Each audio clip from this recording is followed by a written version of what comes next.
रोबी, break से पहले जिस तरह हम बात कर रहे थे करंट टीम की परफॉर्मेंस के लिहाज से, अच्छा अभी भी कहीं ना कहीं हमें लगता है डायरेक्शन तो थोड़ी बेहतर हुई है, इंप्रूवमेंट भी आई है। हम इंग्लैंड से जीते, ऑस्ट्रेलिया से ओडीआई सीरीज जीते 22 साल के बाद, जिम्बाब्वे से ओडीआई और T20 सीरीज भी जीत चुके हैं। बट अभी भी हमें लगता है कहीं ना कहीं हम एक कदम आगे बढ़ाते हैं, दो कदम पीछे भी आते हैं। जैसे ऑस्ट्रेलिया के अगेंस्ट हमने सीरीज जीतने के बाद तीनों मैच वाइट वॉश हो गया हमें T20 के अंदर, और इधर भी जिम्बाब्वे में स्टार्ट हमने पहला मैच बड़ी बुरी तरह हमने हारा। तो क्या आपको लगता है ये अनप्रडिक्टेबिलिटी के रीज़न क्या है, और रिजवान को एज ए लीडर आप कैसे देखते हैं? क्योंकि काफ़ी लोग कह रहे हैं कि रिजवान के अंदर भी वो शायद पोटेंशियल नहीं, मैं क्रिकेटर के वाले से बात कर रहा हूँ। और कहीं ना कहीं हमें लगता है जब सलमान अली आगा को भी चांस दिया जा रहा है, T20 में भी रखा जा रहा है, कि रिजवान भी इनके लॉन्गर प्लान में नहीं है, शायद कोई सर्टन टाइम के लिए इसको पिक एंड चूज करके रखा गया है। आपका क्या ओपिनियन है इस पे? देखिए, बेसिकली रिजवान का जो बाकी जो आपके कैप्टन है उनमें ये जरूर है कि जो पाकिस्तान के जो पहले कैप्टन थे वो रियाद कैप्टन थे। जब वो आपके सर से पानी गुजर चुका होता था उसके बाद उनकी पॉलिसी होती थी, जब कोई बेंचरी स्कोर जाता था तो उसके बाद वो रिएक्शन उनका शुरू होता था, या मैच हाथ से निकलने के बाद उनका रिएक्शन शुरू होता था। मगर रिजवान का और उनका डिफरेंस ये है कि रिजवान प्रोएक्टिव है, वो पहले ही अपनी साके रखते हैं। मैच शुरू होने से पहले ही एक स्ट्रेटजी उनकी कंपैक्ट होती है, और उसके बाद जब अंदर आता है फील्ड में तो उन्होंने अपनी स्ट्रेटजी पहले सेट की हुई होती है, तो वो प्रोएक्टिव की ये निशानी है। मेरा ख्याल है कि क्योंकि एक प्रोसेस से आया, इन्होंने डोमेस्टिक में भी कैप्टनसी की है, पीएसएल में बड़े अच्छे तरीके से जूनियर्स को साथ लेके चले, और इनमें सबसे चीज ये है कि इनमें हार का खौफ नहीं है, तो डर नहीं है, क्योंकि जब आज तक आपके दिमाग का खौफ होगा आप जीत नहीं सकते। और रिजवान ने ये पीएसएल में ये चीज साबित की है, क्योंकि इनके पास बेंच यंगस्टर्स थे।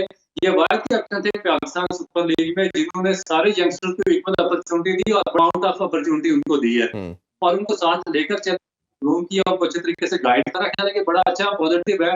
और जितना अरसा वो पाकिस्तान टीम के साथ रहेंगे और जूनियर लड़कियों के साथ काम करेंगे, उतना ज्यादा जूनियर लड़के कंफर्ट जोन में रहेंगे, तो ज्यादा सीखेंगे। आप देखेंगे ये जो जितने जूनियर लड़कों ने परफॉर्म किया है वो सब ने इधर आके परफॉर्म करना शुरू कर दिया, तो ये एक बड़ी पॉजिटिव साइन है उनका। दूसरा आपका क्या जेन से निकल? जी, मैं ये कह रहा था कि ये दूसरा ये जो इम्पैक्ट प्लेयर जो की बात की जा रही है कि जो लड़का परफॉर्म करेगा वो टीम में रहेगा, ये एक बड़ा मैसेज बड़ा पहले भी हमने देखा, बात होती रही। बाबर के टेन्योर में दो चीज़ें थी, एक तो प्लेयर को चांस नहीं दिया जाता था, हमने बड़ा टाइम में देखा कि कोई ऐसा एक लड़के को पॉसिबिलिटी बनी नहीं। जिम्बाब्वे के खिलाफ खेल रहे हैं आप, आयरलैंड के खिलाफ खेल रहे हैं, न्यूजीलैंड की सी टीम के साथ खेल रहे हैं, तो वही कोर लड़कों का ग्रुप खेलता रहा। और अगर आपने चांस दिया भी तो उसको एक सीरीज़ के बाद बाहर कर दिया गया।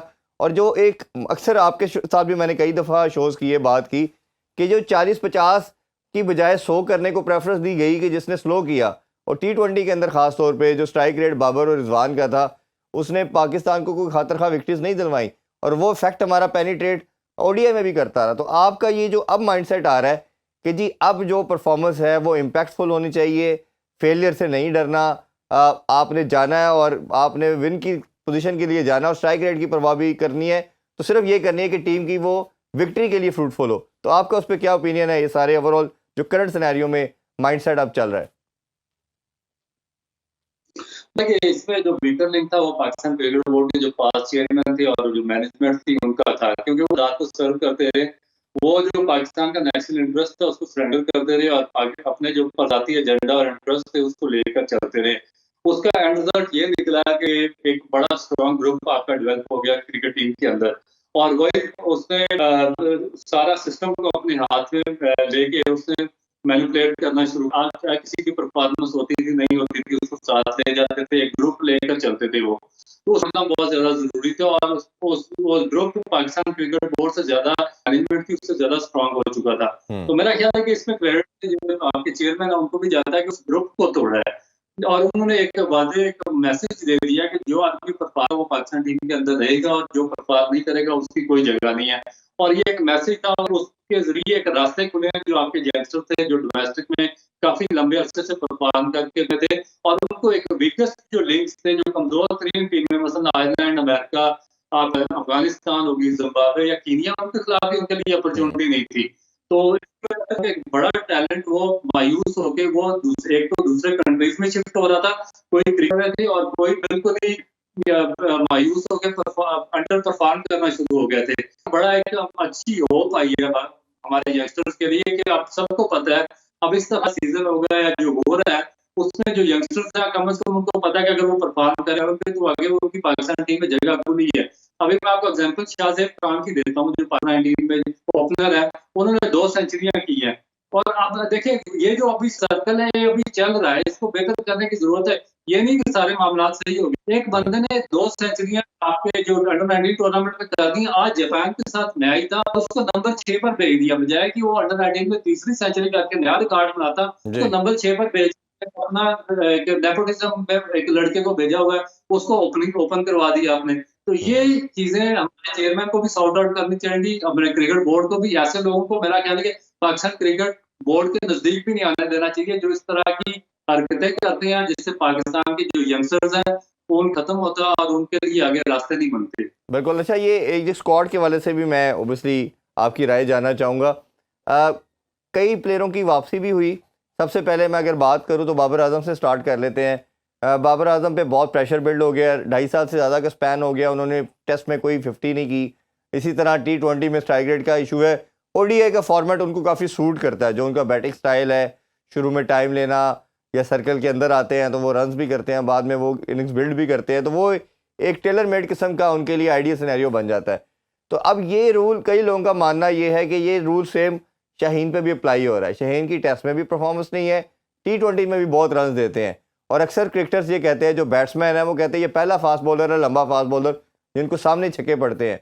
तो ये आपके ख्याल में, और शाहीन को सिर्फ कटेल किया गया ODI के लिए, और शाहीन को ये कहा गया कि जी आप चैंपियन ट्रॉफी के लिए, बट बाबर पे फिर ट्रस्ट किया गया और उनको तीनों फॉर्मेट में रखा गया है। आपके ख्याल में ये ठीक फैसला है? और अगर ठीक फैसला है तो ये लोग तो अब बात करेंगे, क्योंकि इन्हीं दोनों का फ्यूड था कप्तानी का, और लोग कहेंगे जी बाबर के लिए कुछ और रूल रखा गया और शाहीन के लिए कुछ और रूल रखा गया। आपका क्या ओपिनियन है इस पे? देखिए मेरा ख्याल है कि दोनों डिफरेंट है। वो बाबर बैट्समैन है, ये बॉलर है, और उसके बाद डिक्लाइन की परफॉर्मेंस में है।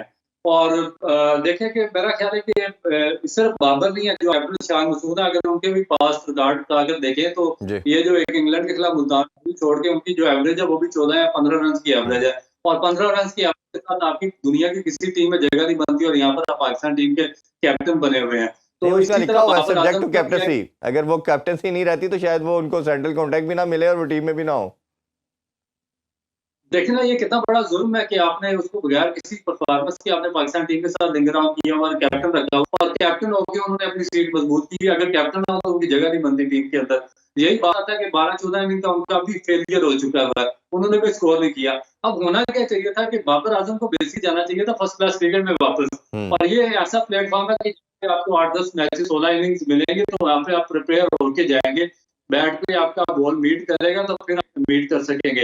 मगर आप इसी तरह नेशनल क्रिकेट अकेडमी में 4 दिन प्रैक्टिस करके आप साउथ अफ्रीका, वो तो आपको वैसे ही आउट कर देंगे, आपका फॉर्म का सिलसिला बरकरार रहेगा। जब आपके पॉकेट में डोमेस्टिक का एक्सपीरियंस ना होगा तो आप इंटरनेशनल में परफॉर्म करेंगे, चाहे आप जितने मर्जी बड़े प्लेयर है। आपके सामने जावेद मियांदाद की एग्जांपल है, 86 century, Inzamam 50 century, Saeed Anwar 78 century first class में, ज़हीर अफरोज है। तो आपके इनको आप किस लिए आप हाई रेट डालें कि ये जो हमारे बड़े बड़े सुपरस्टार हैं और जिनके इतने मैचेस नहीं है जितनी उन लोगों की सेंचुरी हैं, इनको डालें वापस फर्स्ट क्लास में।